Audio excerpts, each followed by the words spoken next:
2 pesos? 2 burgers? Legit! Grand opening ng Baga Burger sa Santa Ana, Pampanga. 2 pesos lang. Buy one, take one na.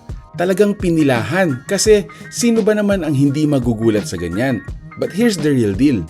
Regular price, 45 pesos lang. Buy one, take one pa rin.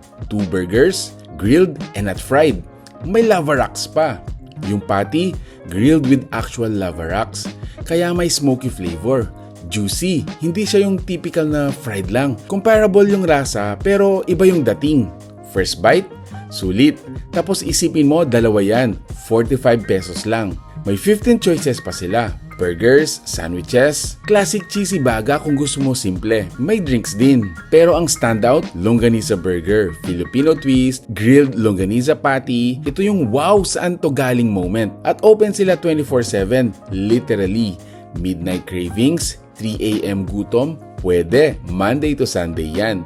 Di ka mag-iisa. Easy to find. Besides 7-Eleven, 𝐒𝐲𝐵 Santos Avenue, Santa Ana along Main Road. And pedestrian friendly. Perfect for students, night shift workers, families, kahit sino na gusto ng sulit at masarap. Burger lovers, this is your spot. May bite and ride raffle pa sila until December 31.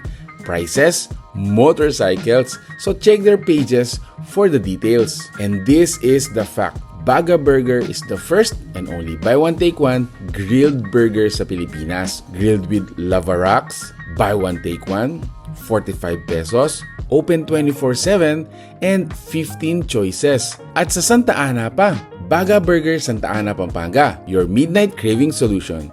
Comment Baga kung sino gusto mo isama and tag your burger buddy.